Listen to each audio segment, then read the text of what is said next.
prazer estar aqui junto com vocês, uma grande honra poder fazer parte desse momento, né, que a nossa região está recebendo aqui, nesse lugar incrível. E eu queria falar um pouquinho da ASSISCS, que é a Associação Comercial Industrial de São Caetano do Sul.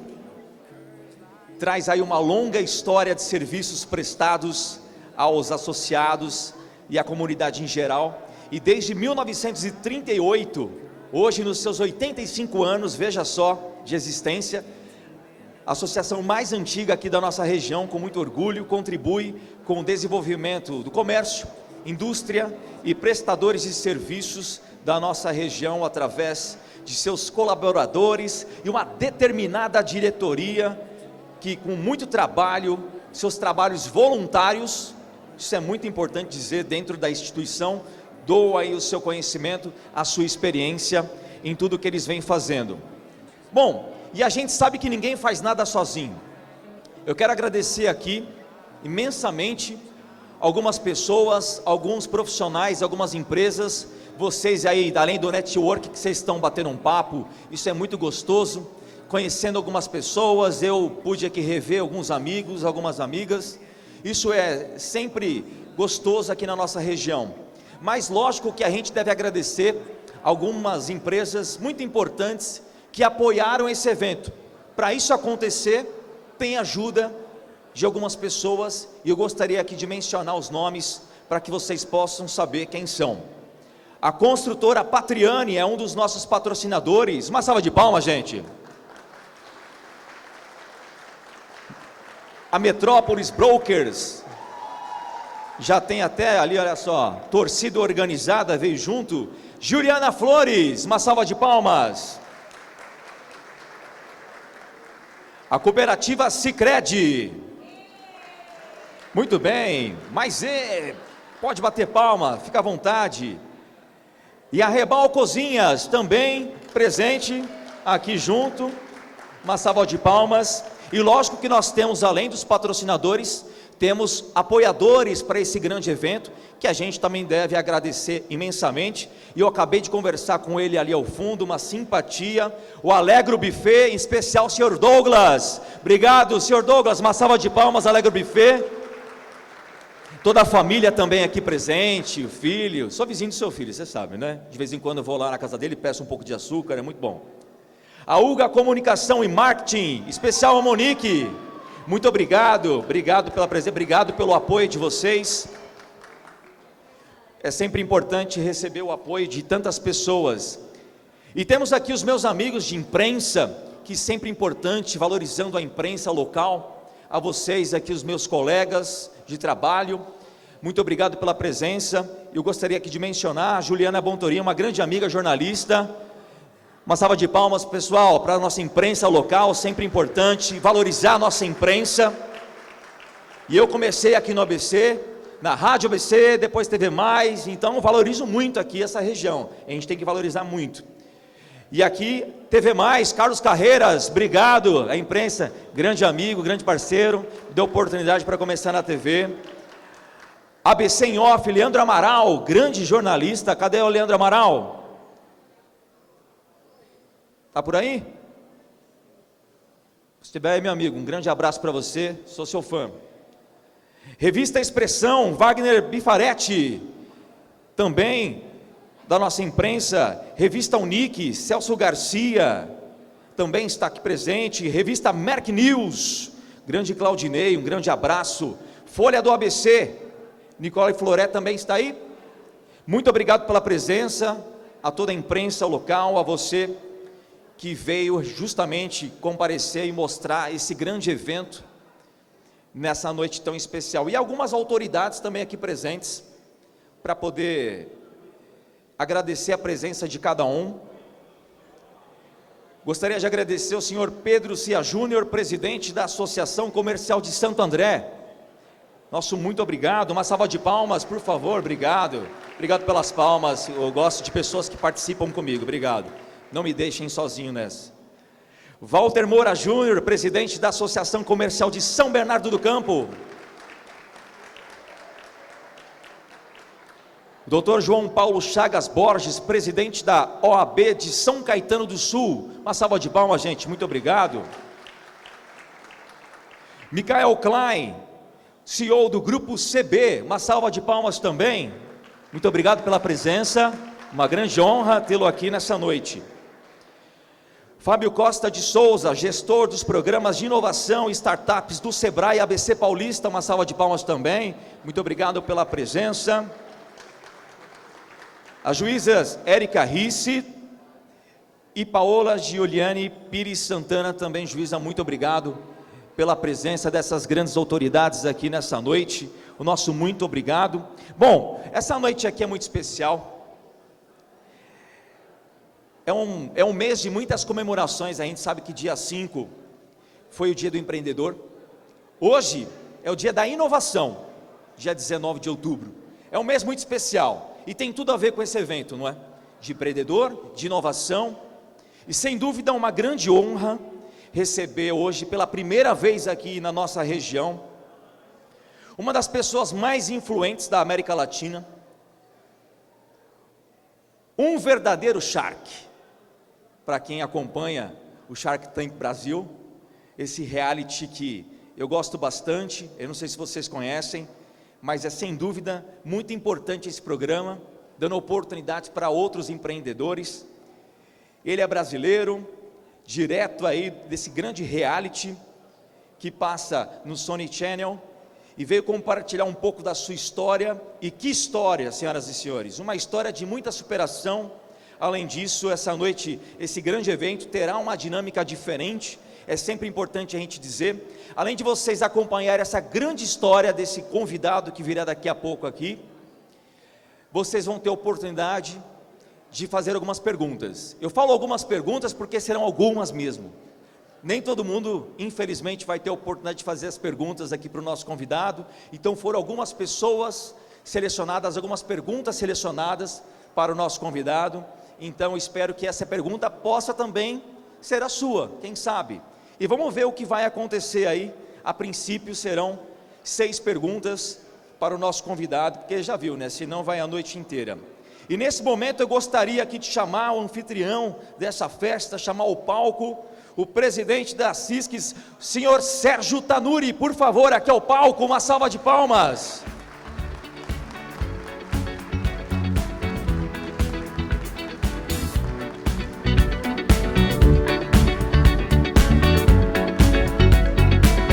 Like the legend of the phoenix, all ends with beginnings. What keeps the planet spinning? The force from the beginning.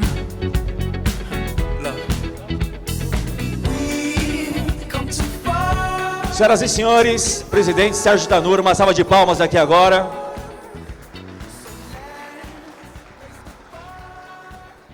Eu conheço o Sérgio há muito tempo. Conheço você há muito tempo. A gente não pode falar aqui de idade, né, entendeu? Edita essa parte aí, tá? Mas um pouco da conversa que nós tivemos sobre esse evento, eu sei o quanto que você batalhou para trazer esse convidado, esse baita convidado, pela primeira vez aqui na nossa região. Então, parabéns por todo o empenho da equipe e nos dar essa oportunidade de ouvir esse grande nome hoje, um verdadeiro Shark. Então o espaço é seu, fique à vontade. Obrigado, Igor. Boa noite a todos, pessoal. Quero agradecer a presença de cada um nesta noite memorável para a Associação Comercial e Industrial de São Caetano do Sul. Este evento em comemoração ao mês do empreendedorismo e da inovação que se comemora em outubro. Aliás, hoje, dia 19, é dia da inovação. Saudar os presidentes das associações comerciais e industriais aqui da região, a CISA, Pedro Cia Júnior, muito obrigado pela presença. São Bernardo, Walter Moura Júnior, presidente da OAB, João Paulo Borges Chagas, muito obrigado pela presença. O Sebrae também, Fábio Souza, muito obrigado pela presença. E antes de começar, eu queria fazer uma pergunta. Quem daqui tem em sua família um pet, um animal de estimação? Levanta a mão. Quase todo mundo, né?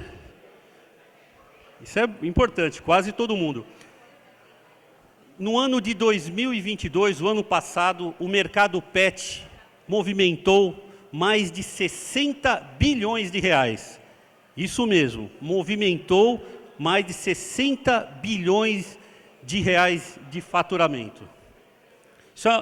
São números que só crescem ano após ano. E hoje, nesta data que estamos aqui para celebrar o mês do empreendedorismo, o mês da inovação, queremos dizer, passar a seguinte mensagem. A questão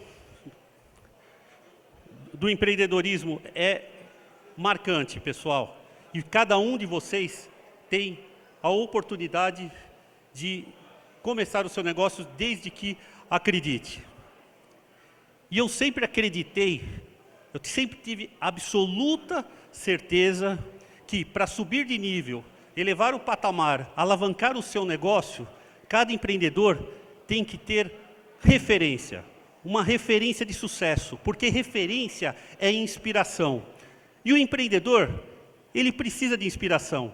Inspiração é o ponto de partida e a referência é o ponto de chegada. É sobre ser quem e como queremos estar daqui a um ano.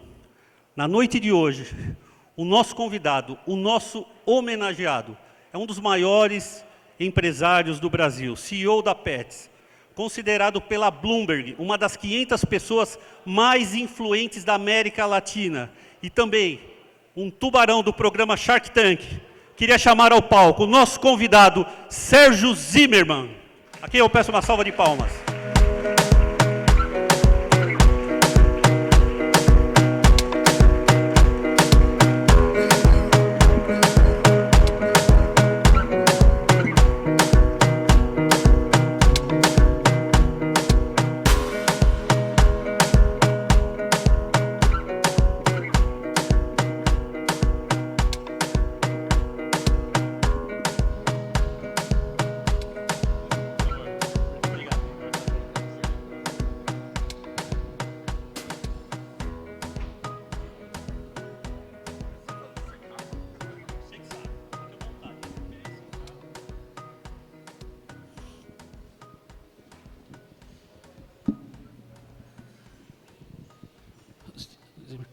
Antes de começar a palestra, eu queria dizer que será um formato diferente. O nosso homenageado vai contar um pouco da sua história de sucesso. E depois, vocês terão oportunidade de fazer perguntas. Perguntas que já chegaram aos montes aqui para nós. Todos terão oportunidade de fazer a pergunta. Tá bom, pessoal? Agradecendo a nossa diretoria da Associação Comercial e Industrial de São Caetano do Sul, em peso aqui. Muito obrigado pela presença. Vamos que vamos. Boa noite a todos. Eu tenho um problema muito sério quando eu fico em cima de um palco, porque eu costumo subir em cima do palco absolutamente sem energia nenhuma, mas eu recebo energia de quem me ouve. Então, a energia toda vem da intensidade do boa noite que eu recebo, porque isso dá o calor para saber como é que vai ser esse bate-papo. Então, eu queria falar para vocês, boa noite.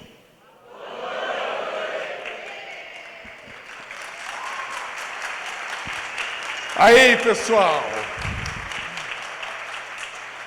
Boa noite, muito obrigado ao Tanuri, à Associação Comercial de São Caetano, pela honra desse convite.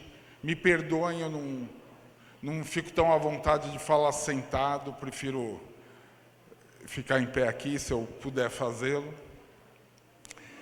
Agradecer aos moradores de São Caetano por estarem aqui prestigiando, aos moradores da região do ABC e as demais regiões por estarem aqui. Eu gosto muito do formato interativo para que a gente possa também responder a diversas perguntas. Então, eu vou usar a primeira parte da fala para contar um pouco da minha história e depois deixar que as perguntas aconteçam. E, por favor, façam perguntas. Por quê? Porque o Tanuri combinou que o meu cachê para estar aqui seria por pergunta recebida. Se vocês não fizerem pergunta nenhuma, eu não ganharei nada. Então, me ajudem.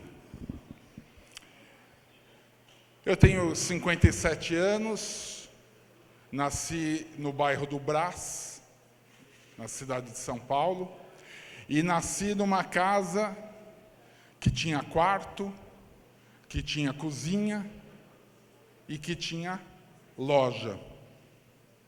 Ou seja, eu nasci literalmente nos fundos do comércio. Meu pai havia derrubado a sala da minha casa, na Rua Miller, no Brás, para montar uma confecção de roupas infantis. Então, desde que eu nasci, o comércio sempre esteve absolutamente presente em minha vida. Eu sou da geração, como comerciante da região do Brás, que quando entrava alguém na loja de terno e gravata, a gente já suava frio, porque só podia ser fiscal. Cliente não era.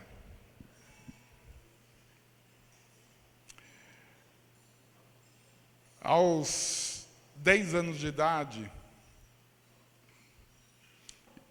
eu estava de férias escolares na quarta série primária e meu pai pediu para ajudar a atender na loja. E eu falei, ok, eu vou ajudar, mas eu queria uma coisa. Ao invés de receber qualquer coisa para trabalhar aqui, eu queria que você me emprestasse um dinheiro, que eu queria sair nas ruas aqui do Brás para comprar alguma coisa que você não vende aqui, para que eu tente revender e o que eu ganhar é meu. E isso seria a remuneração por eu ficar um mês trabalhando lá nas minhas férias. Notem, eu tinha 10 anos de idade. E meu pai topou, me arrumou um dinheiro, e eu fiz isso com 10 anos, saí, procurei umas roupas, comprei, vendi na loja, e eu fiz isso algumas vezes durante um mês. Eu comprava um pouquinho, vendia, comprava, vendia. Ao final de um mês, o que eu ganhei fazendo isso equivale aproximadamente, eu gravei bem isso, ao que um atendente levaria 1 ano trabalhando. Essa foi talvez a primeira atividade empreendedora que eu tive com 10 anos. Depois, com 11, com 12, eu fiz muita entrega para o meu pai, cobrança, ele vendia para lojas periféricas da Zona Leste e eu ajudava fazendo as entregas ou as cobranças. Enfim, era um outro momento. Se fosse hoje em dia, meu pai seria preso por abuso de trabalho infantil, mas eu trabalhei desde cedo e gostei muito disso. Aí eu fui fazer a Escola Técnica Federal, fiz o curso de edificações. Aos 18 anos de idade, eu estava fazendo estágio na Rede Ferroviária Federal e o 4º ano do curso de edificações. E, na época, todo o meu patrimônio era um Fusquinha 76. Isso era 1984, e eu tinha um Fusca 76. Esse Fusca foi fruto das atividades empreendedoras, mais o dinheiro do lanche que eu economizava, que eu não gastava todo o dinheiro do lanche para conseguir juntar um dinheirinho. E aí, uma vez, eu trabalhava de segunda a sexta de dia, à noite fazia estágio na rede. De dia fazia estágio, à noite fazia o 4º ano da Escola Técnica Federal.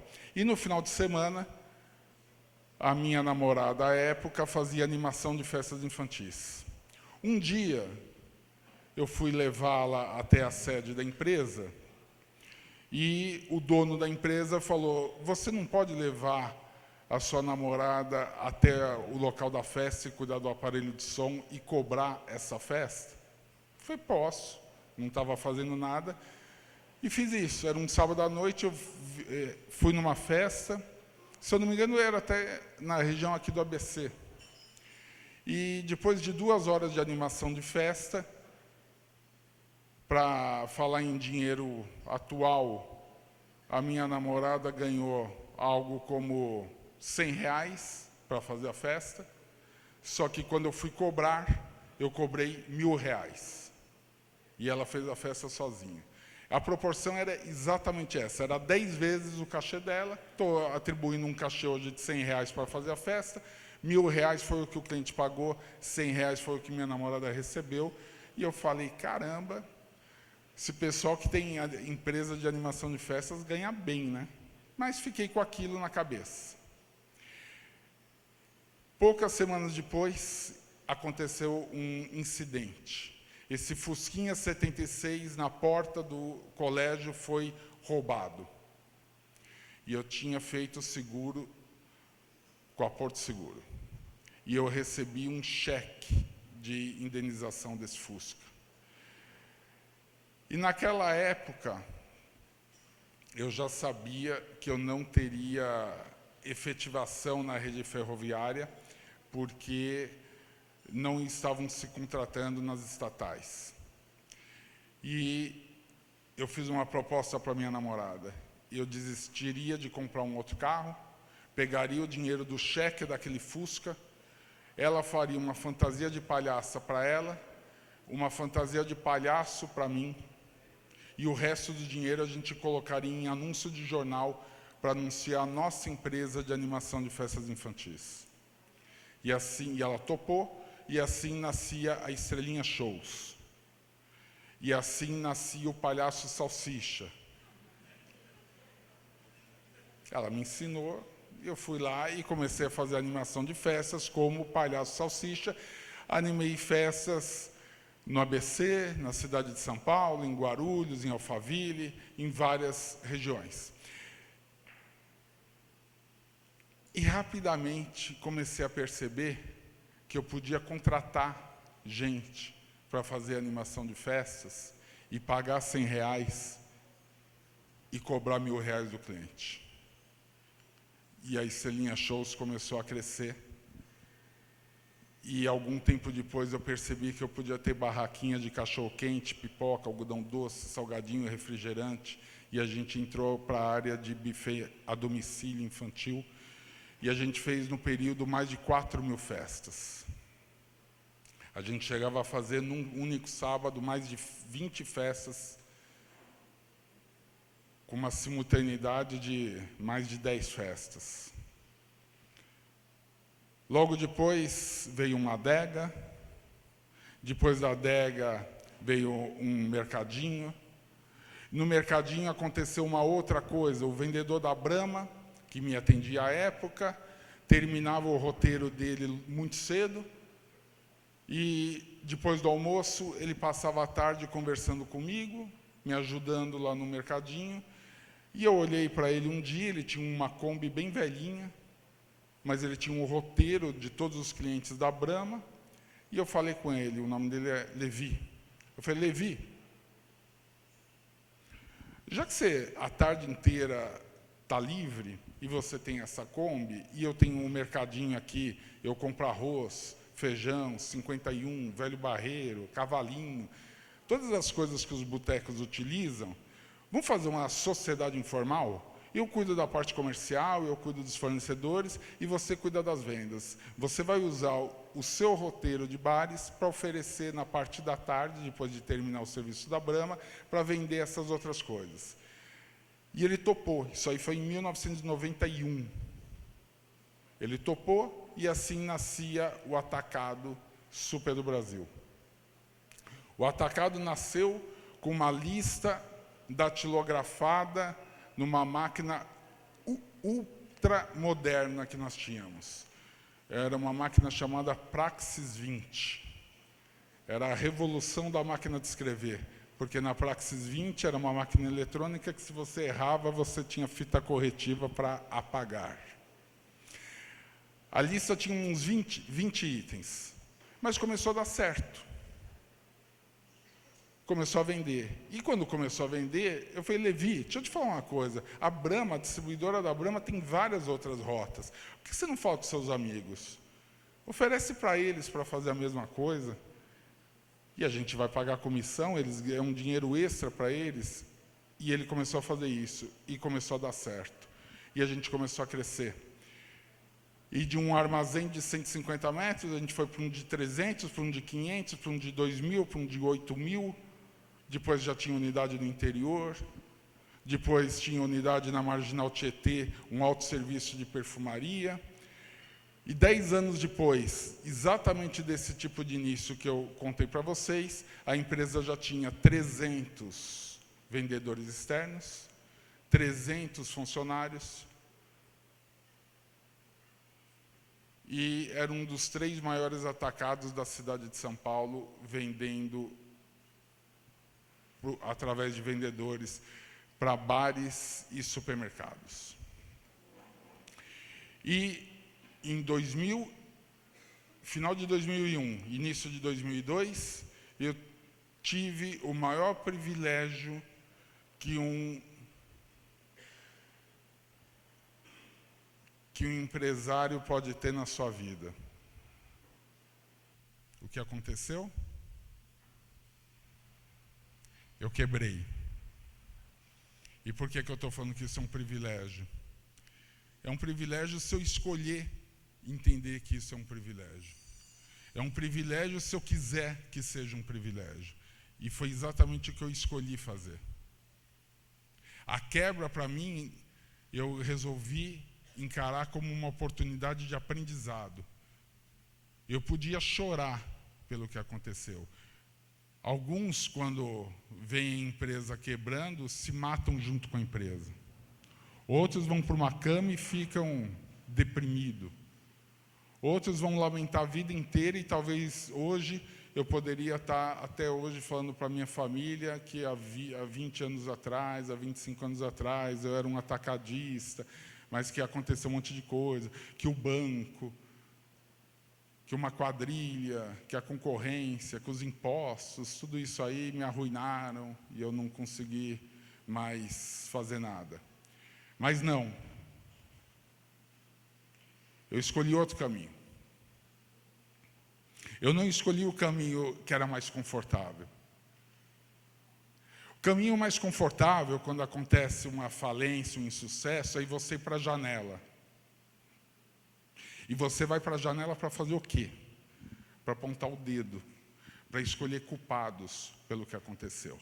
Você culpa o banco pela taxa de juros, você pode culpar o fornecedor pela falta de parceria, você pode culpar o governo pelos impostos, você pode culpar a economia, você pode culpar uma quadrilha interna que tinha na empresa, você pode achar inúmeras razões pela qual o negócio deu errado.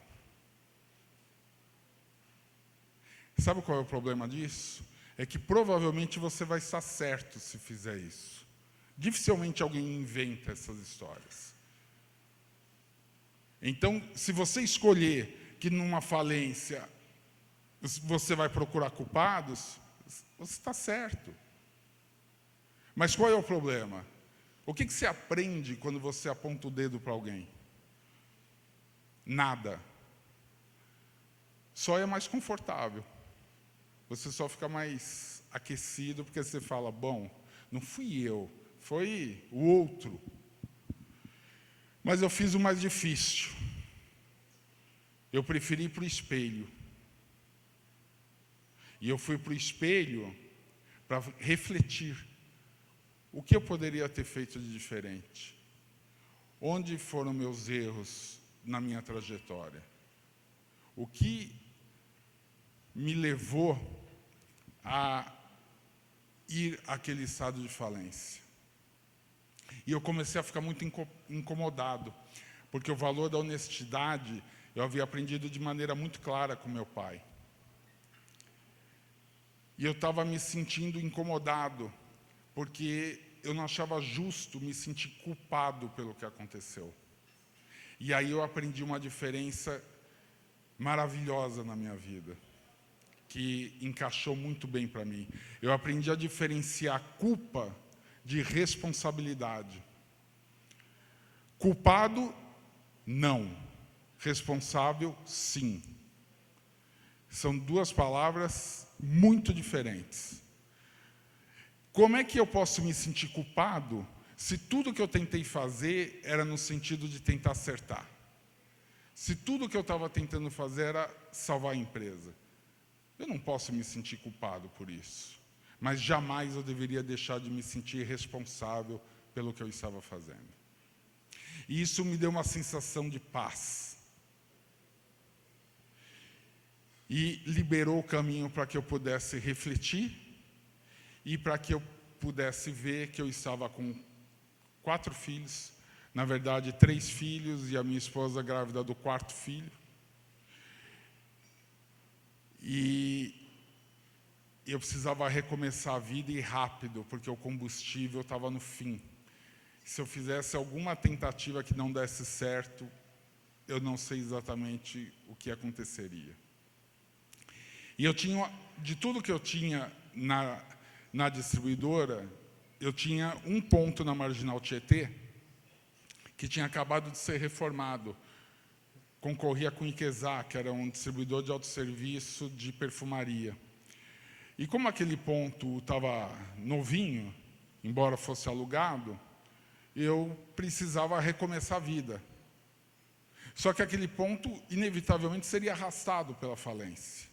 E eu precisava recomeçar a vida sem envolver aquele ponto na falência, que era um dos pontos. Não tinha mais nada com a empresa, mas eu não tinha como recomeçar. E eu consegui contar com apoio. Na verdade, eu procurei o dono do ponto, o dono do imóvel, para contar a minha história para ele, para contar tudo o que tinha acontecido e falar que eu queria aquele ponto para recomeçar a minha vida. Ele falou, entendi. Ele falou, mas o que você pretende fazer? Eu falei, não sei. Não sei ainda o que eu quero fazer.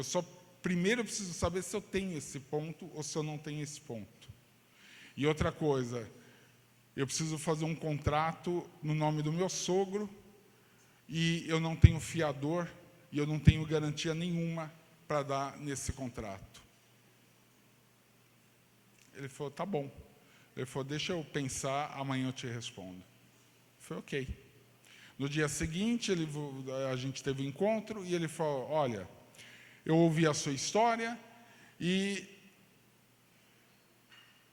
eu sou muito religioso, eu consultei Jesus e eu recebi um sinal para te apoiar. Porque a sua história coincide com a minha história, palavras dele à época. Eu também quebrei. E quando eu quebrei, todo mundo virou as costas para mim. E eu não vou fazer com você o que fizeram comigo. Então, eu vou te dar esse contrato. E boa sorte, vou estar torcendo por você. Muito bem, já tinha resolvido o problema do contrato. Agora eu precisava, então, resolver o que eu ia fazer naquele ponto. Primeira ideia, vou fazer perfumaria, só que de varejo, que precisaria de menos capital de giro, a loja era grande, já era toda perfumaria, eu já conhecia o segmento, falei com o pessoal da L'Oréal, da Unilever, me desaconselharam na hora. Por ser na Marginal Tietê, falaram que perfumaria varejo precisa ser em lugares com muito tráfego de pedestres, não poderia ser numa marginal que tem tráfego de carros. Ali era lugar para atacado de perfumaria e não para varejo de perfumaria. Muito bem, aí até por...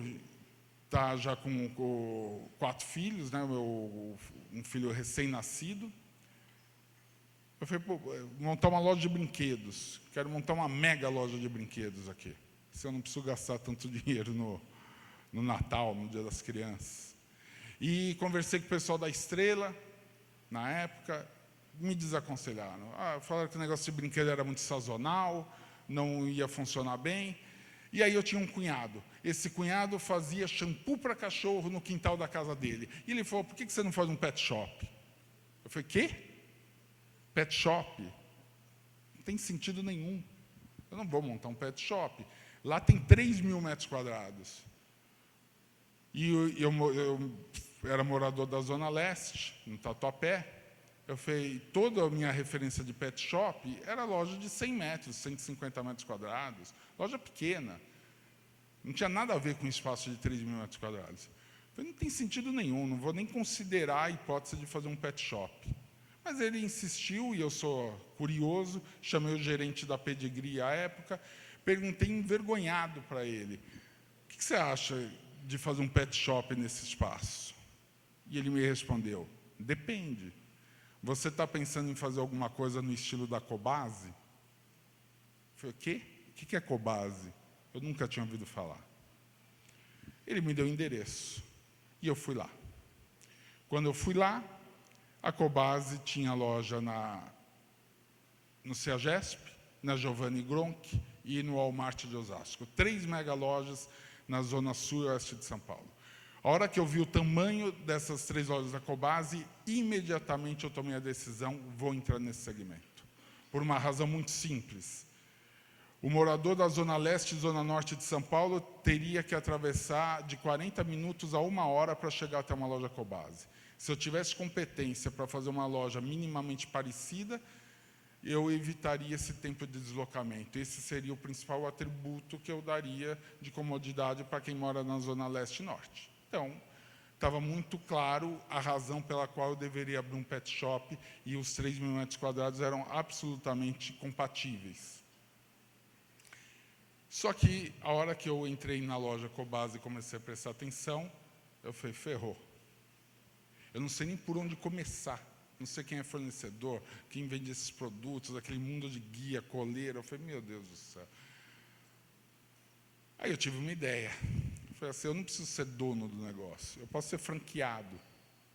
Eu vou procurar os donos aqui, peço uma parceria, uma franquia, e eu diminuo o meu risco. Ou se eles quiserem ser donos da loja, me dar uma participação pequena, qualquer coisa eu faço. O que eu precisava era sustentar meus 4 filhos. E eu fui falar com o gerente da loja do CEAGESP, e o gerente falou, os donos não atendem interessados em franquia. Eu falei, caramba. Eu falei, você pode me dar uma dica? Eu estou querendo montar uma loja na Zona Leste, uma dica do que mais vende, do que não vende. Ele, não, o que vende é tudo que está aí na gôndola. Eu falei, ok, muito obrigado. E aí eu fui 10 dias consecutivos, indo até essa loja da Cobase para aprender, para entender como é que o consumidor se relacionava com as gôndolas, para notar o que a Cobase fazia muito bem feito e o que eles não prestavam atenção.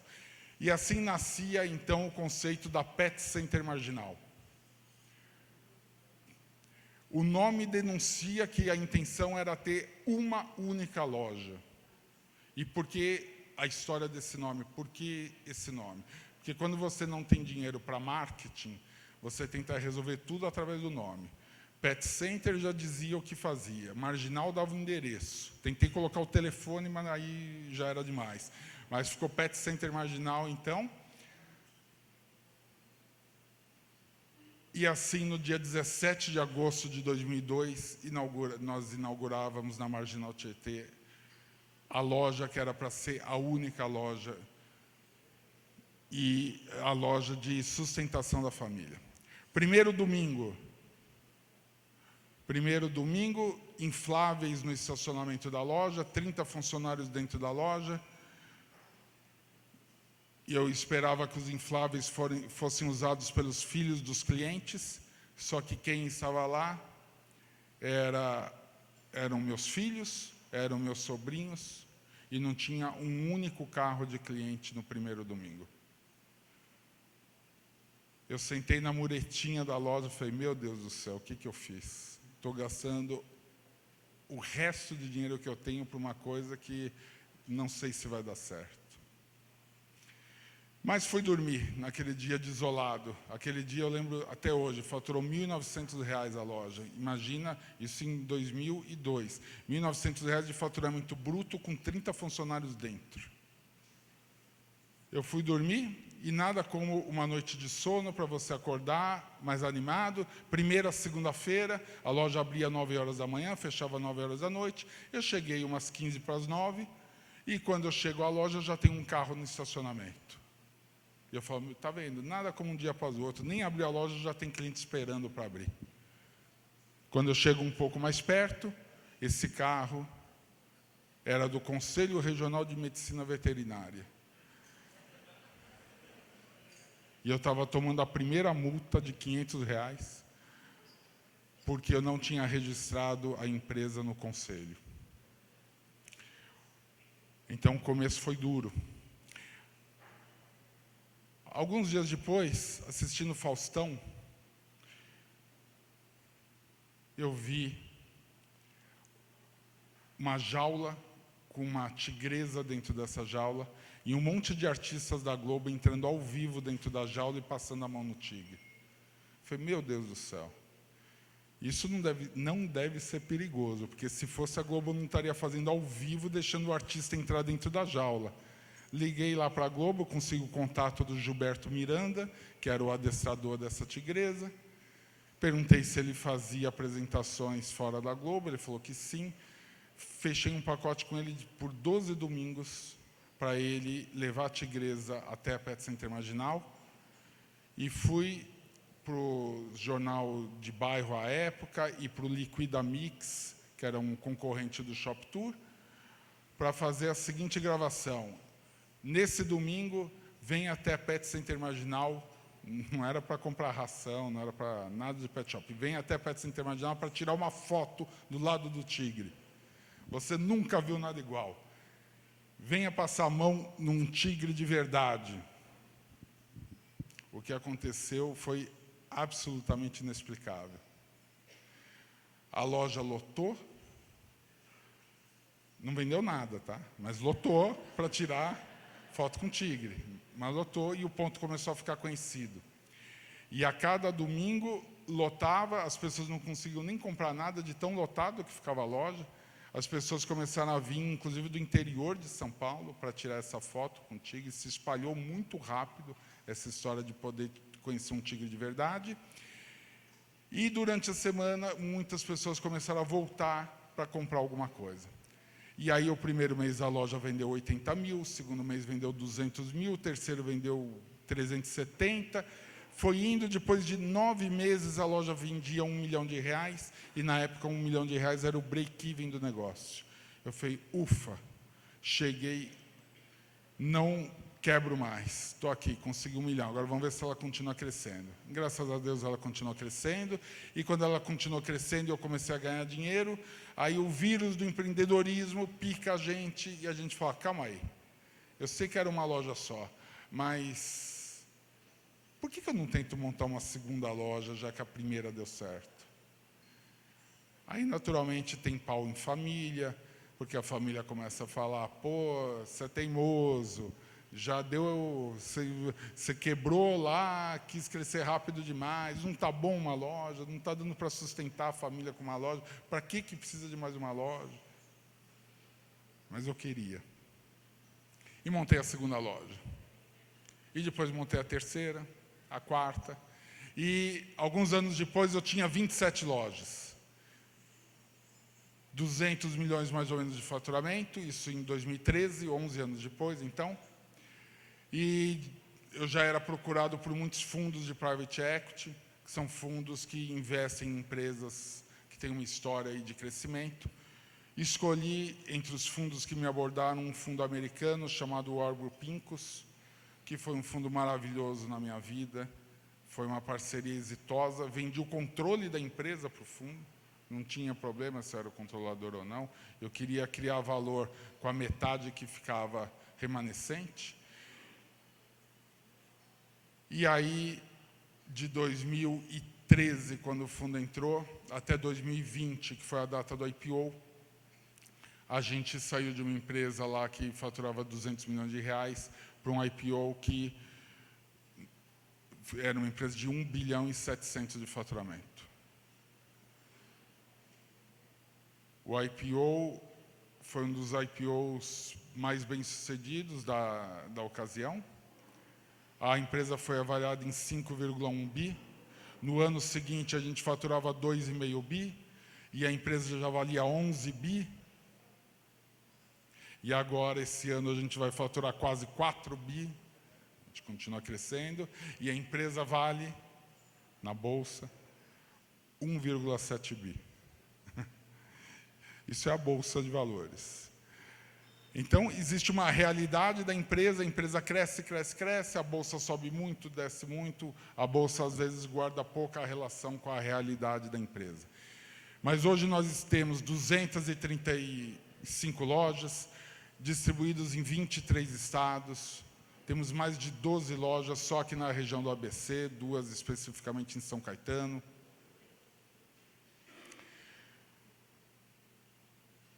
Temos o privilégio de, em 2020, ter ultrapassado o concorrente, que não quis que eu fosse franqueado, e assumimos a liderança de mercado. Em 2019, na parte online, a gente era 1/3 do líder, que era a Pet Love. Pet Love era líder da parte online. Em apenas 2 anos, a gente conquistou a liderança também do online. E hoje a gente é líder no online, líder no físico, líder do segmento pet shop. Hoje 40% das vendas são todinhas por online. E nós transformamos a Pets no melhor caso de omnicanalidade do mundo no segmento pet. Não existe nem no mercado americano, nem no mercado europeu e nenhuma outra parte do planeta um caso desse de omnicanalidade no segmento pet.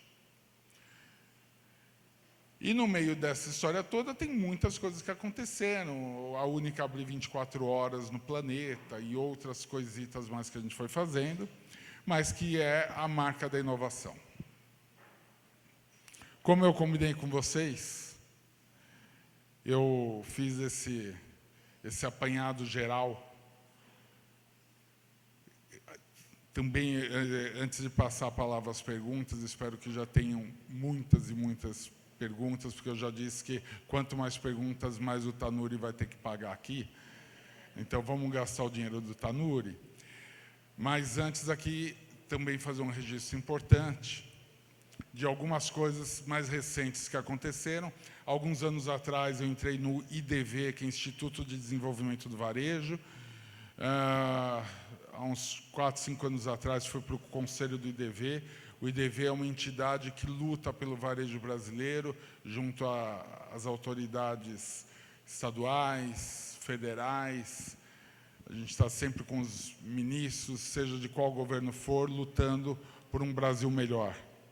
Também tive a oportunidade de fazer parte desse conselhão que o atual governo reeditou, e aqui não tem nenhum viés político. O conselhão simplesmente estou lá para fazer o melhor pelo Brasil. Eu não acredito em polarização, eu não acredito numa política que você fique vazio, que você só adjetiva um lado ou um outro. Eu acredito em construir um Brasil melhor, e é isso que eu estou fazendo no Conselhão, tentando colaborar com o que eu tenho de melhor para as políticas públicas do Brasil. Eu costumo dizer até que eu odeio falar sobre políticos. Eu não quero falar sobre políticos. Não me interessa falar sobre o Lula, não me interessa falar sobre o Bolsonaro, não me interessa falar sobre nenhum político. Eu acho que essa não é uma discussão para mim, não é uma discussão que me interessa. O que eu gosto de falar é sobre políticas públicas, não importa de qual governo seja. Política pública, você está pensando no bem maior do Brasil. Então, eu gosto de falar da reforma tributária, gosto de falar da desigualdade social e assim por diante. E, finalmente, fui convidado esse ano a participar do Shark Tank Brasil, que está justamente indo ao ar por essas semanas. Serão 10 episódios, 5 já foram apresentados, e tive o privilégio de estar entre os Sharks lá. Também mais uma oportunidade de aprendizado que eu curti muito gravar. Dito, então, essa apresentação inicial, passo a palavra a vocês, para que a gente possa interagir e tornar menos monólogo e mais um papo interativo aqui. Vamos lá.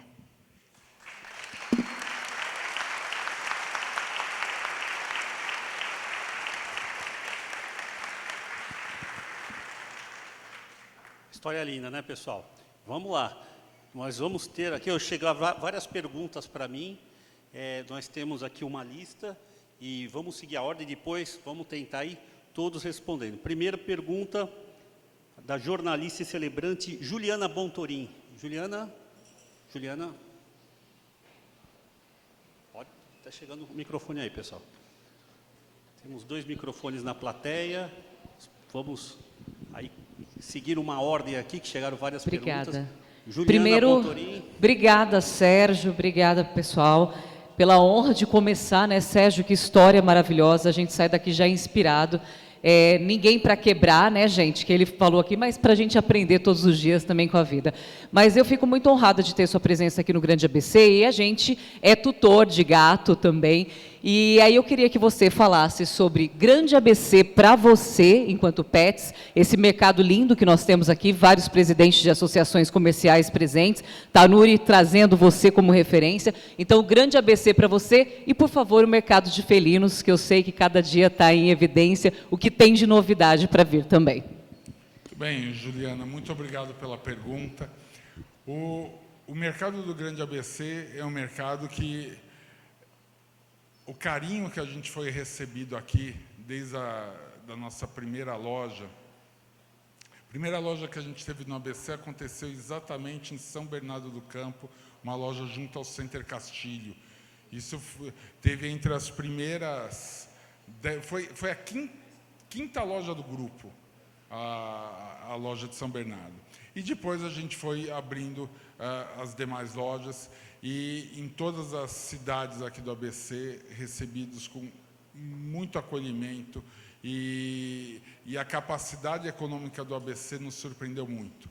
Porque às vezes acontece de você estar numa determinada cidade, e quando você vai abrir uma segunda loja mais próxima, você só divide o faturamento, o que não é uma coisa boa. Mas aqui o ABC não. O ABC é pujante. A gente do ABC é vibrante.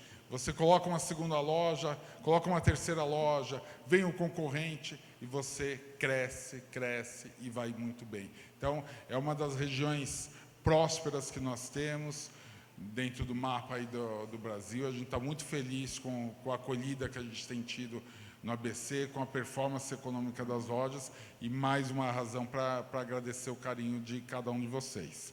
Quanto à parte de felinos, nós compramos há algum tempo uma empresa chamada Cansei de Ser Gato. Não sei se você, Juliana, conhece, mas são 2 moças que têm uma curadoria excepcional. O Chico é o CEO dessa empresa. Chico é um gato, tá? E é muito legal isso aí. Quem não conhece e gosta de gatos, eu convido a conhecer. Porque toda a lógica do Chico como CEO é que quem fala pela empresa é o Chico. Então, ele que dá as ordens para os humanos. E, recentemente, foi lançado até uma areia do Cansei de Ser Gato, justamente com todos os atributos, uma areia de mandioca, feito de mandioca, milho, 100% biodegradável, e que está chegando na loja, está terminando, chega, termina, pelo sucesso que está sendo o Gato Chico, que, como eu disse, é o grande CEO do negócio e é o grande mestre do mundo felino. E só uma particularidade aqui, talvez seja a coisa que mais estruturalmente mudou desde 2002, quando eu entrei nesse segmento. Há 21 anos atrás, gato representava do total do nosso negócio algo em torno de 8%. Hoje, gato significa algo em torno de 20%, 21%. Então, em termos reais, quase triplicou a participação de gatos no nosso negócio. E não para de crescer mais. Gato cresce mais que qualquer outra família no Brasil inteiro. É bem interessante esse fator. Bom, chegou uma pergunta aqui, o próximo a fazer, eu quero agradecer, aliás, a presença, e quem se inscreveu aqui para fazer a próxima pergunta, um dos maiores também empresários do Brasil, cuja trajetória, a família é intimamente ligado a São Caetano do Sul, o senhor Michel Klein. Muito obrigado pela presença, senhor Michel Klein. Tudo bem? Boa noite, Sérgio. Primeiro, eu queria só primeiro agradecer a oportunidade de poder fazer aí uma pergunta para você.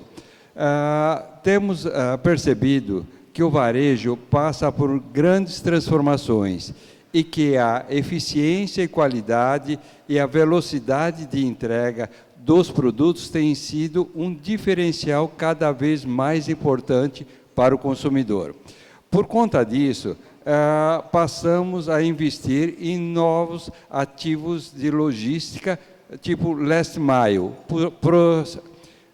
possibilitando que a entrega aconteça em poucas horas. Como você vê esse movimento do mercado no ramo de atuação da Petz? Você vê espaço para tornar as entregas da Petz mais rápidas e eficientes, e quão relevante o prazo de entrega é bom para a sua operação e para o seu cliente. Desculpa, eu só fiz escrevi, porque senão não ia gravar todinho. Michel Klein, quero te dizer que é uma grande honra receber uma pergunta sua, o apreço que eu tenho pela sua história, pela história da sua família, tudo que você construiu a partir de São Caetano do Sul e por todo o Brasil, uma história linda de varejo, e o varejo deve muito a toda a sua família, a você, então quero dizer primeiramente que muito honrado em receber a sua pergunta. Tá? Eu queria dizer para você, Michel, que o que você colocou me faz lembrar uma coisa que eu aprendi há muito tempo no varejo. Eu engano quem acha que no varejo é o maior que engole o menor. Na verdade, o que acontece no varejo é que o ágil engole o lento. O veloz engole quem anda mais devagar. Essa é a verdadeira lógica do varejo. E para isso a gente tem que estar absolutamente conectado com os nossos consumidores. E a gente foi vendo a importância de ter cada vez uma entrega mais eficiente. E eu quero te dizer, Michel, que a gente tem o orgulho, a satisfação de 40% das nossas vendas serem digitais. E toda vez que o cliente faz uma opção de uma entrega expressa, se ele morar até 5 quilômetros de qualquer uma das nossas 235 lojas, ele vai receber essa encomenda em 2 horas. Então, a gente, na questão do Last Mile, avançou bastante. Aliás, essa é a grande proteção que a gente tem frente a outros avanços que poderiam acontecer. Se a gente não fosse eficiente na logística do Last Mile, a gente poderia estar vulnerável a, eventualmente, que outras plataformas penetrassem de maneira mais intensa o mercado pet. E essa conexão para nós é fundamental. A gente poderia, sim, não haveria problema nenhum, em investir diretamente em empresas que fazem o serviço do Last Mile, como fazendo parte de um ecossistema, ou fazer o que nós estamos fazendo atualmente, que é só termos contratos com empresas que fazem o serviço do Last Mile. Até o momento, isso tem satisfeito, tem sido suficiente para nós manter os contratos e não ter participação societária nas empresas de Last Mile. Mas aqui, seguramente, você tocou num ponto super sensível, que é essa conexão com o cliente, porque antigamente um cliente fazia um pedido e ele topava esperar 2 dias, 3 dias. Hoje ele não topa mais, ele quer receber mais rápido. E aqui, Michel, eu aproveito para estender aqui a resposta, só para você entender a dinâmica do nosso crescimento. Imagina que até pouco tempo atrás não tinha nenhuma mega loja, por exemplo, em Manaus. Então, se um cliente de pet quisesse comprar alguma coisa em Manaus, tanto faz se ele comprasse de alguma plataforma de marketplace, se ele comprasse da Cobase, da Pet Love ou da Pets, além de ter um frete muito alto, ele demoraria 15 dias, 20 dias para receber uma encomenda. Um manauara demoraria tudo isso de tempo. No dia que você inaugura uma loja Pets lá, o manauara começa a não ter mais esse custo de frete e ele recebe em 2 horas. Então, 15 dias cai para 2 horas e um frete altíssimo cai para, no caso da entrega expressa, R$10, ou se quiser uma entrega econômica, no dia seguinte, sem custo nenhum. E é por isso que a Pets tem crescido tanto pelo Brasil afora. Muito obrigado pela sua pergunta.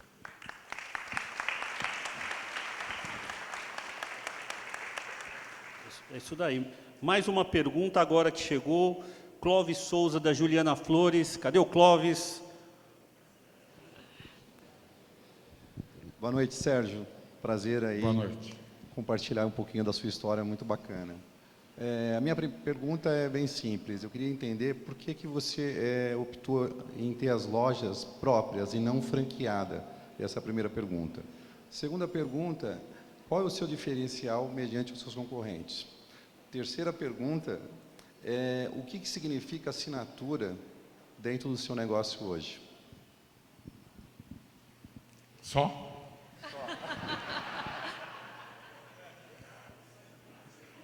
Clóvis. Tem mais uma também, Sérgio.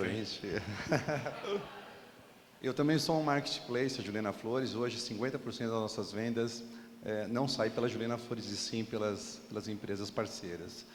E nós podíamos fazer uma parceria em vender brinquedos pets, né? Montar kits pets e vender na Juliana Flores e na Pets. Com muito prazer, com absoluta certeza. Clóvis, muito obrigado pelas questões.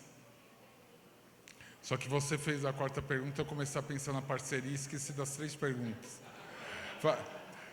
Só o fiozinho da primeira.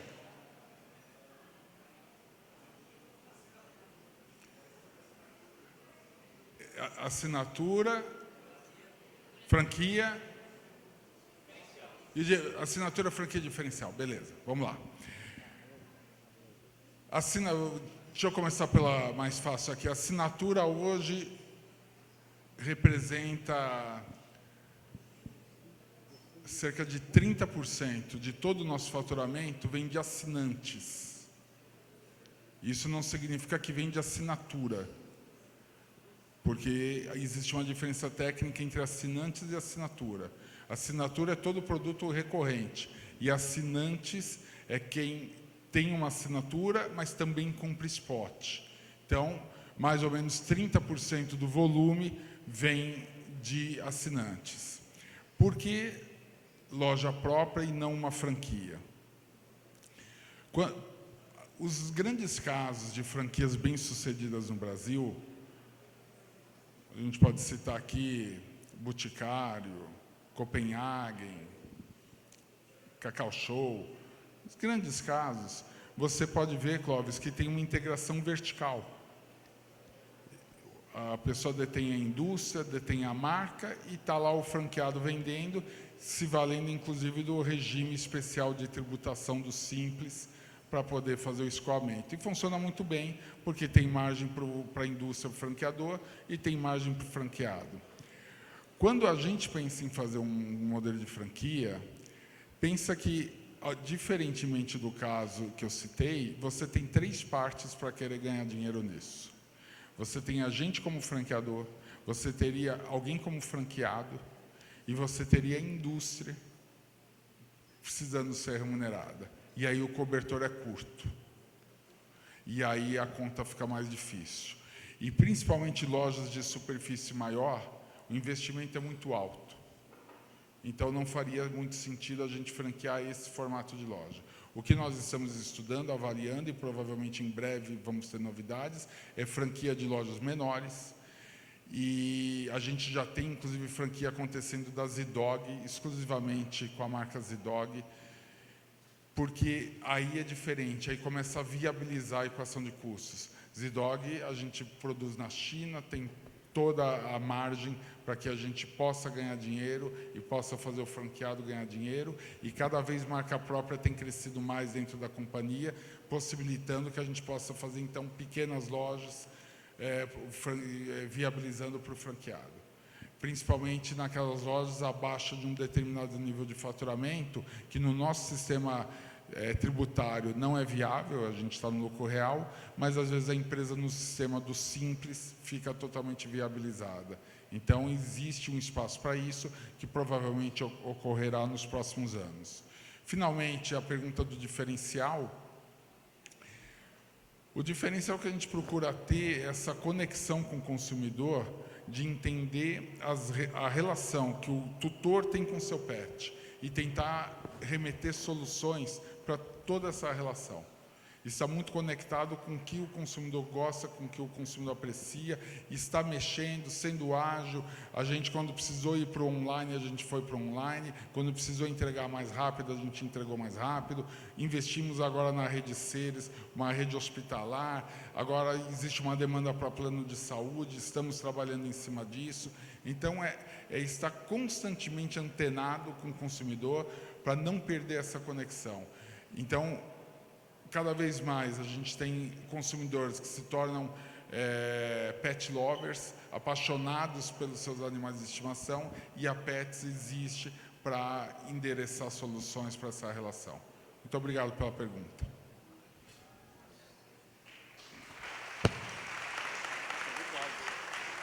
Muito obrigado, Clóvis, pela participação.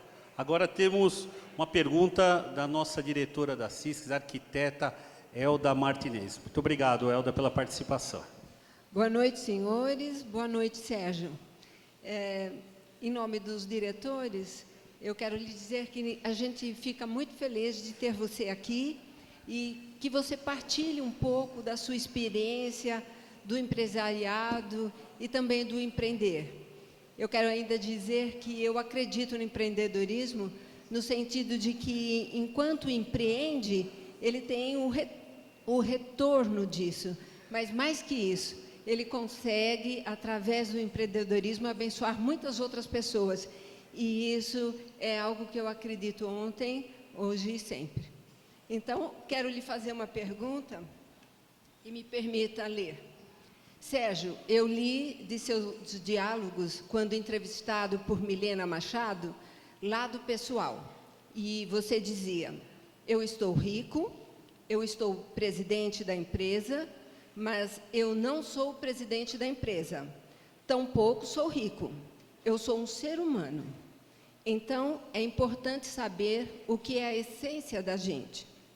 Acredito que atrás desta frase há, no mínimo, muitas águas que transbordaram e lapidaram a sua existência. Então, eu pergunto: quais os legados que seus pais deixaram em você que marcaram a sua essência? E segundo, depois que, se me permite, anos passaram e outros tantas águas rolaram. E hoje, diante de toda a sua experiência de vida e dentro de sua afirmação de que precisamos conhecer nossa essência, qual é o maior legado que você quer deixar aos seus filhos?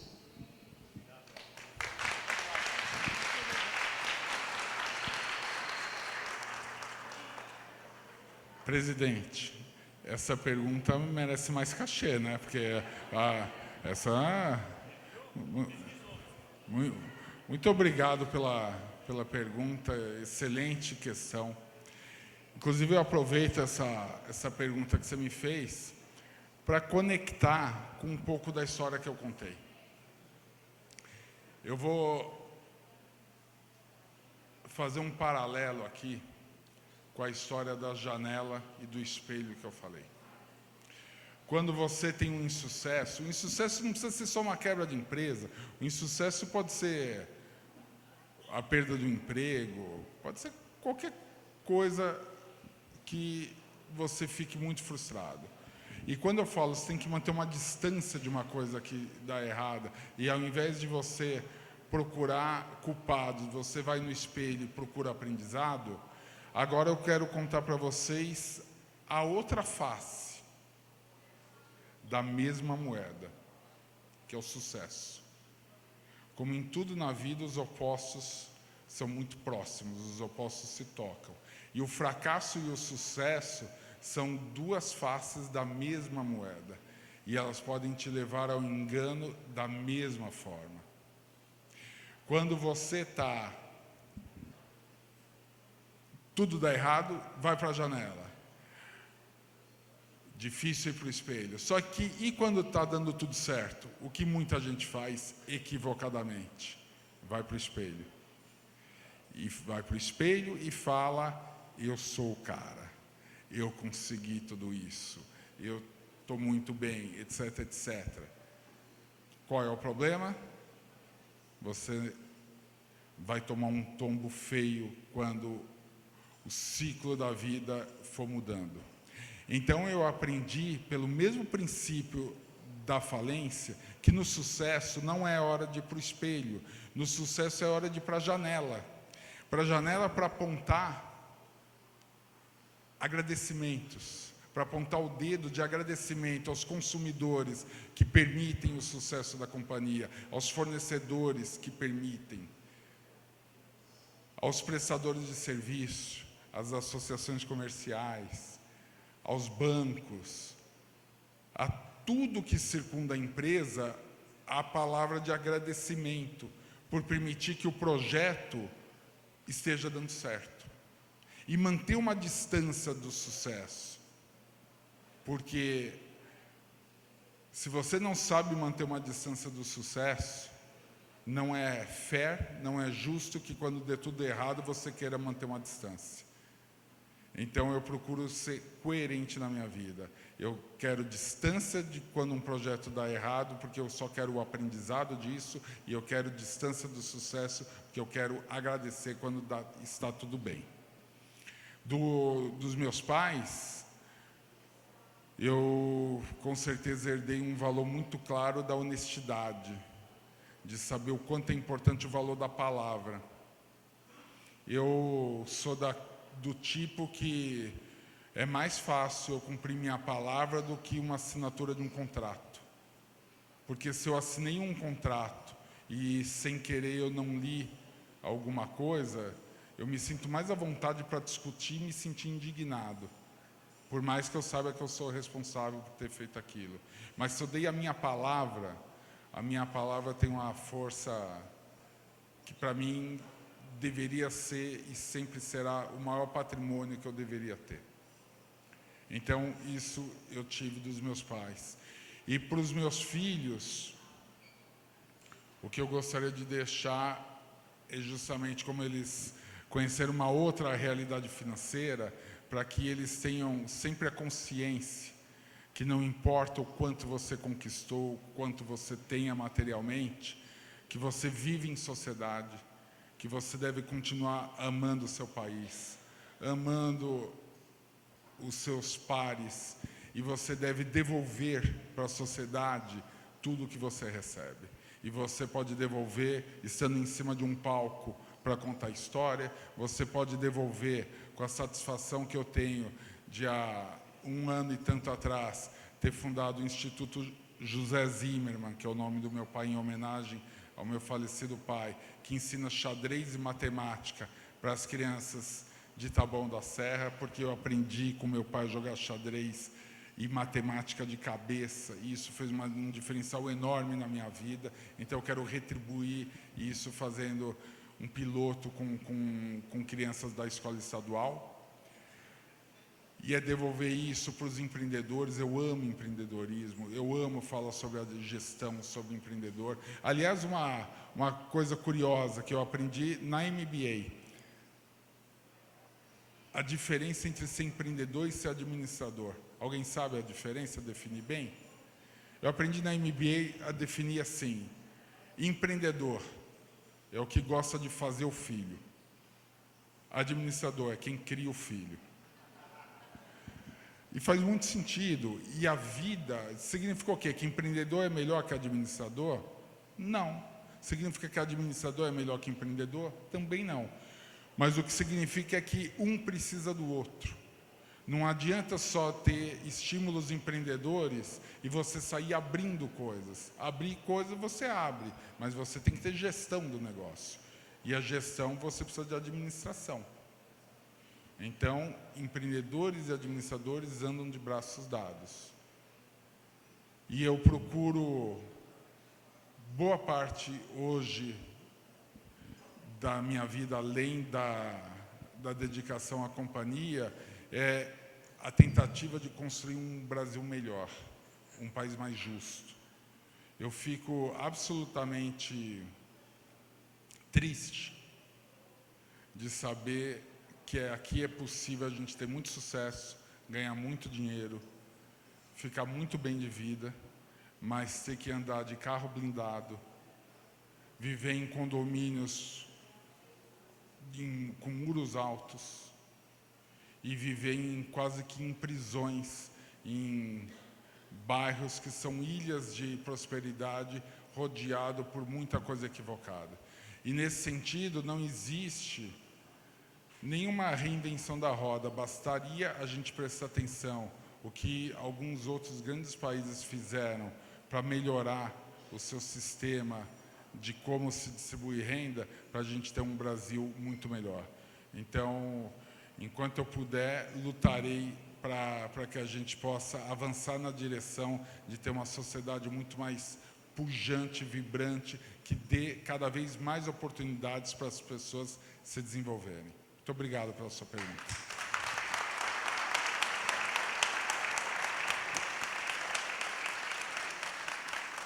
Obrigado pela pergunta, Elda. Agora o representante do Sebrae aqui no Grande ABC, Fábio Costa Souza. Obrigado, Sebrae, pela parceria de sempre com as associações comerciais. Boa noite, Sérgio. Obrigado, uma honra. Sérgio, você fatura 4 bi e o mercado é de 60. Então, te dá um market share de 7%. Então, mostra que o mercado ainda é pulverizado. Eu sou do Sebrae e represento as pequenas empresas. Aqui, o varejo foi alterado drasticamente. Então, mês passado, atendi uma empresa, Pet, ele fatura 100 mil, 60% dele é venda de produto. E o lucro dele vem do serviço. Então, e ele fecha às 6 horas da tarde, 18 horas. E o maior fluxo é 9 horas da noite, no maior negócio que a gente tem aqui, o mais famoso, né? Pergunto para você, o que a pequena empresa precisa fazer para se adequar? Porque o mercado cresce em valor absoluto, mas a gente precisa falar da lucratividade. E aí é onde está o desafio do setor, né? E o que mostra que o seu market share de 7% ainda tem muita oportunidade para os pequenos negócios. E aí, só para fechar, você conhece a marca Bicho Green? É comida vegana, Bicho Green, você conhece? É aqui de São Bernardo, né? É comida vegana para pets, para cães e gatos. Então, é só para acumular mais conhecimento. E se você ficou em dúvida com a parceria com Juliana Flores, o Clóvis, eles têm 800 mil vendas anos, 900 parceiros no Brasil, e tem 1 hora entrega em São Paulo e 3 no Brasil inteiro. Então, é mais números para justificar a parceria com o Clóvis aí e ampliar o negócio de vocês e não esquecer da base, né, da franquia que você teve. Então, uma honra fazer essa pergunta para você. O mercado, o market share, o que os pequenos precisam fazer e expansão da parceria com a Juliana Flores. Muito bem, Fábio. Muito obrigado pela sua questão. Aqui, quando você faz essa conta do market share, é só importante salientar que o mercado de 60 bilhões é o mercado total, que inclui venda de animais, serviços e produtos. Exatamente, remédios também. Quando a gente faz o nosso market share, como a gente tem 95% do faturamento em produtos, então a gente procura comparar a nossa base de produtos com o mercado de produtos, que é um mercado de aproximadamente 40 bilhões, 40 e tantos bilhões. A gente está mais para 8, 9% de market share, considerando só produtos. Quando você me pergunta sobre o que o pequeno deveria fazer, e aí eu não vou te falar o que o pequeno tem que fazer no mercado pet.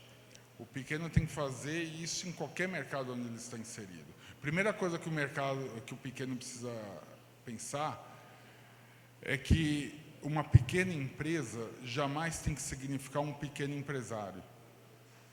Uma pequena empresa pode ter por detrás um grande empresário. A mentalidade tem que ser grande. Você tem que pensar muito além, independente do tamanho. O tamanho é circunstancial. O primeiro mercadinho que eu abri tinha 70 metros quadrados, mas eu abri pensando que era o Carrefour. E eu procurei dar uma experiência diferente em 70 metros quadrados. Então, essa conexão com o consumidor, com o seu consumidor, seja lá o que você está fazendo, pode ser pet shop, mas poderia ser qualquer outra coisa, é a chave, não só da sua sobrevivência como negócio, mas da sua ampliação e do seu crescimento. Se você está conectado e se você está entregando valor, você vai embora.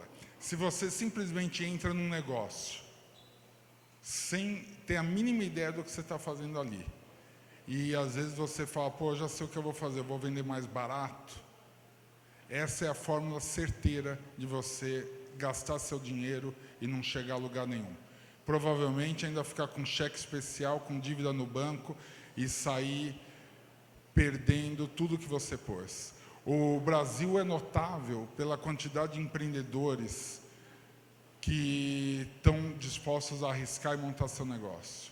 Mas também, infelizmente, é notável pelo número de fechamentos que tem. A falta de educação financeira é gritante. Felizmente, nós temos entidades como o Sebrae que amenizam o problema, mas, infelizmente, não tem a força suficiente para atender a todos.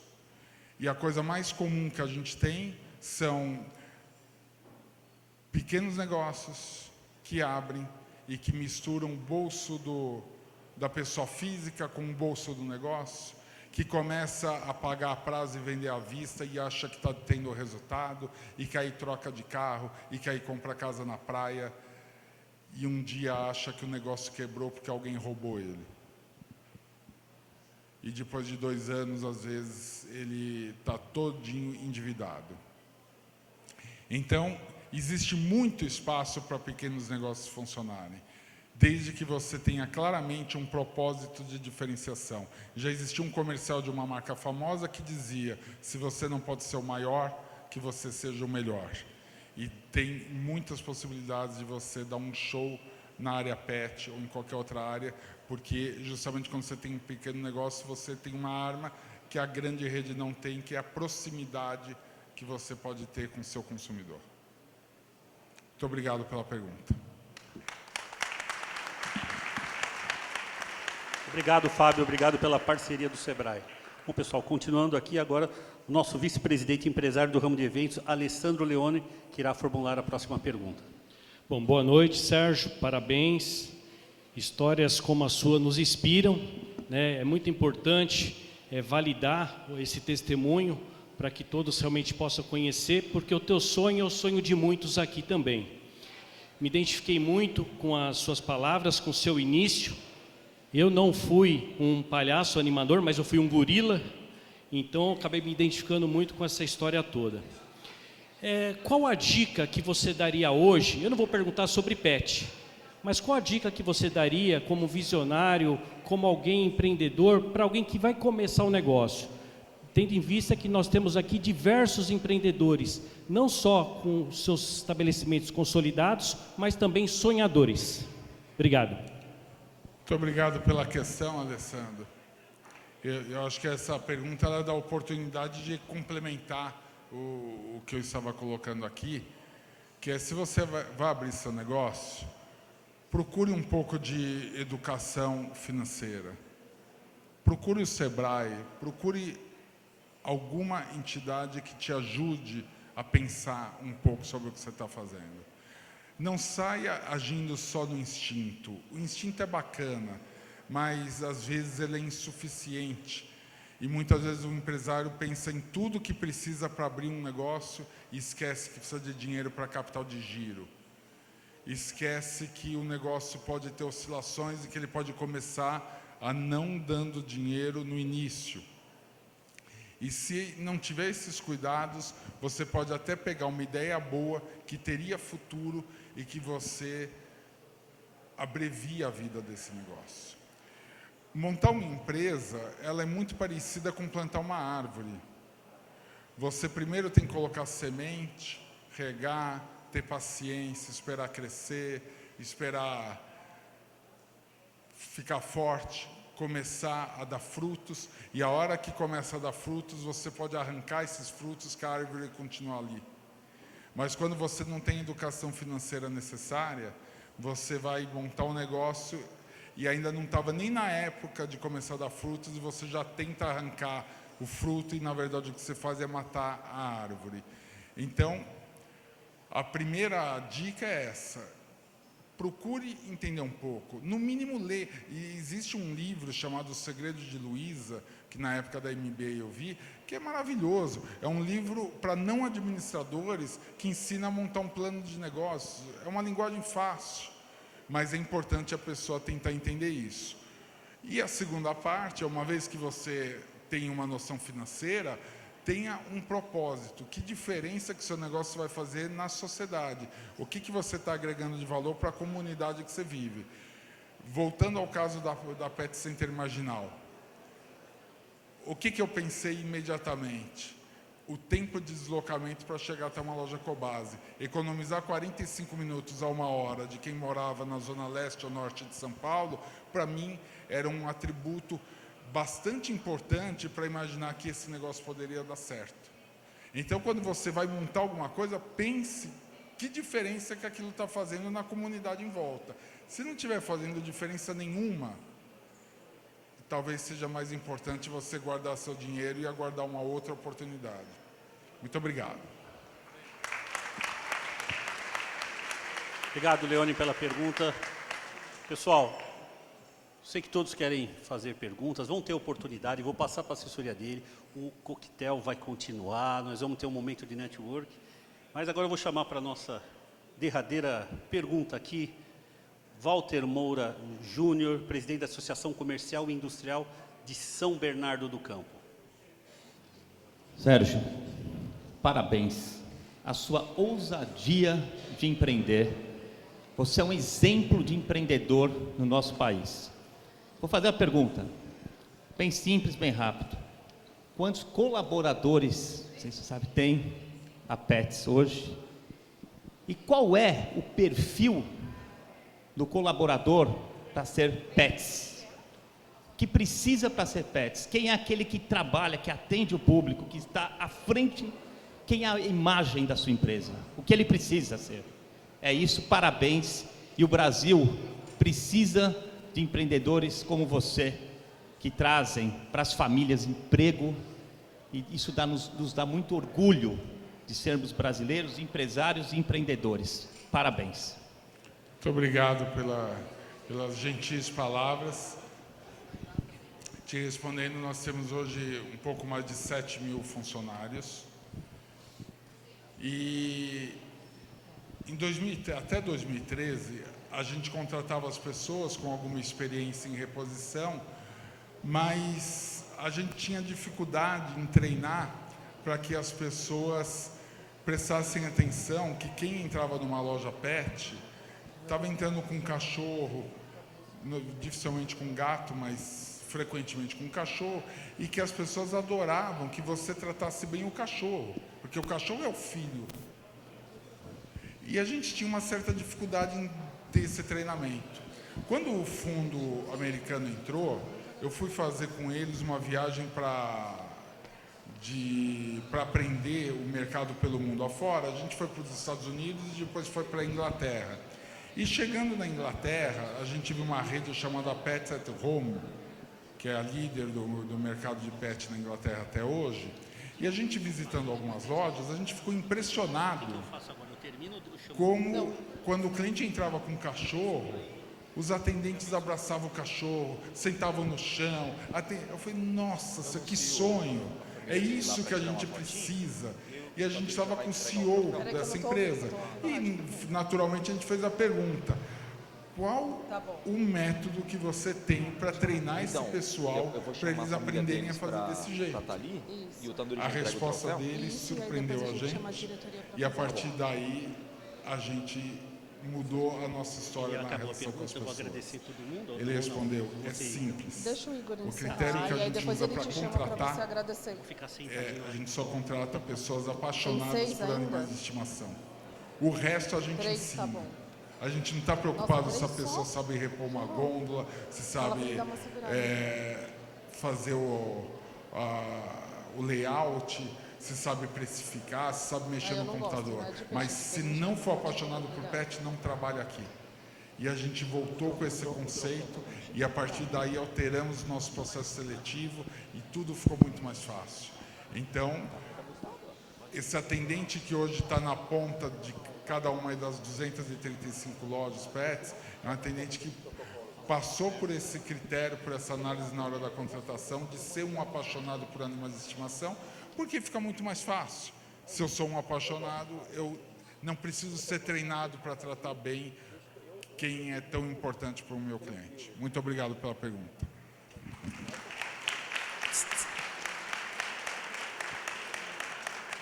Prazer em ter você aqui, ouvir a sua história. Eu acho que é isso. Hoje a gente teve um evento diferente, onde foi uma palestra, foi uma história de vida para outras pessoas que também têm as suas vidas, incentivar aqueles que pensam em ter a sua história também. Então, eu fico muito agradecido de estar participando desse evento, receber você aqui mais uma vez, muito bom. Gostaria de chamar a sua família para subir aqui ao palco, para tirar uma foto aqui. Pode ser? Por favor, então. Subam o palco aqui.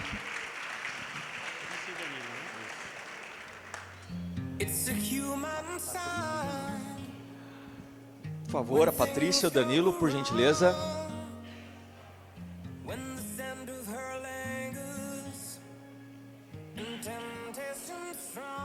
Por favor, a esposa também do Sérgio também, por gentileza. Quer dar uma procuradinha no Danilo lá? Enquanto o Danilo não vem, o Danilo acho que está lá fora, ele já vem. Posso me fazer uma pergunta?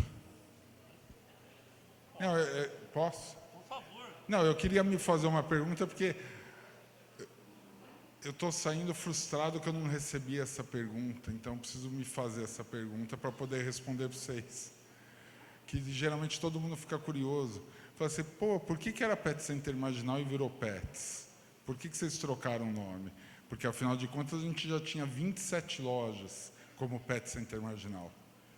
A gente já tinha loja em São Paulo, já tinha loja em Goiânia, tinha loja em Brasília. Brasília foi o primeiro lugar que a gente foi. Aliás, Brasília foi um sucesso total quando a gente montou loja lá.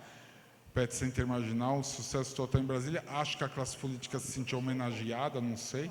Mas foi um absoluto sucesso as lojas fora de São Paulo. Até a gente abrir 3 lojas no Rio de Janeiro. Tem carioca aqui? Não tem carioca? Bom, a minha gratidão ao povo carioca. Quando nós montamos no Rio de Janeiro, não dava certo, não estava indo bem pela primeira vez as nossas lojas. E a gente fez uma pesquisa, e nessa pesquisa a gente tentou entender por que o carioca não estava prestigiando e recebendo bem a loja, e a gente escutou as pessoas falando, como é que pode uma empresa vir de São Paulo e abrir com o nome de Pet Center Bandido aqui dentro? Porque a gente descobriu que para o carioca, marginal significava bandido e não tinha nenhum outro significado. E aí, quando o moderador perguntou para uma senhora que estava nesse painel, quando a senhora escuta o nome Pet Center Marginal, o que vem à sua cabeça? A senhora falou o seguinte, veio um cachorro com uma venda nos olhos, uma arma em punho, pronto para assaltar a gente. Eu falei, meu Deus do céu, o nome está condenado, e assim que a gente condenou o nome Pet Center Marginal, contratamos uma empresa de branding, e aí nasceu Pets, que acabou sendo uma marca muito feliz, porque não só serve para qualquer lugar do Brasil, como para qualquer lugar do mundo. Então, desculpem ter me feito essa pergunta, mas eu queria contar isso para vocês. Agora o Danilo já chegou. Obrigado. Ô Sérgio, desculpa quebrar o protocolo aí, né? Eu que sou jornalista, como é que é participar para você do Shark Tank? Ah, bom, pensei que estava proibido fazer perguntas sobre o Shark Tank. Olha, deixa eu responder aqui algumas dúvidas que as pessoas têm sobre o Shark Tank. Uma das dúvidas mais frequentes é o quanto a gente sabe das empresas, dos empresários antes de ter o contato. E eu posso garantir para vocês, zero. Absolutamente nada. Quando abre a porta, como vocês veem na televisão, é exatamente o primeiro contato que a gente está tendo com o empresário. A gente não tem a menor ideia de qual segmento que vai apresentar. Esse programa ele foi gravado há uns meses atrás, durante 2 semanas.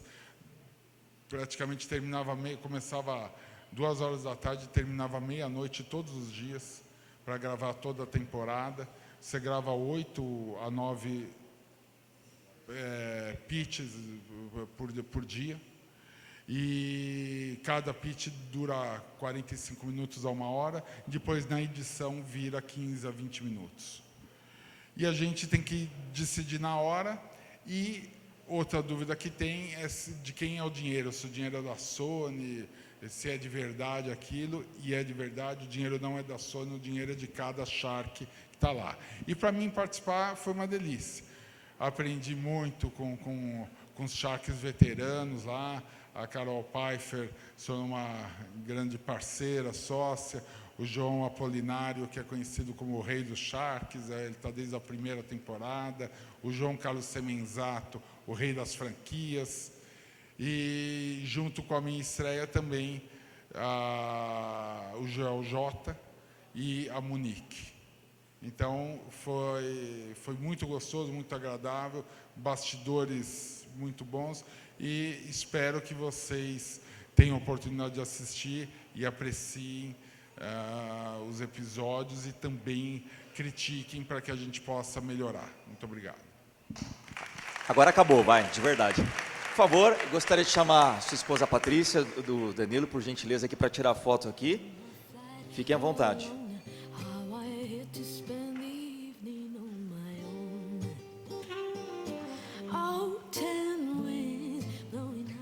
Agora o seu xará, Sérgio, aqui, vai te entregar um troféu. Em nome da Associação da CISC, por gentileza, receba em mãos do presidente, Sérgio Tanuri. Uma salva de palmas aqui, pessoal.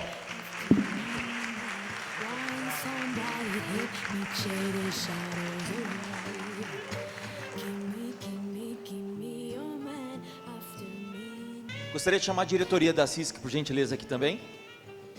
Gente, muito obrigado. Eu pedi então para a diretoria sair.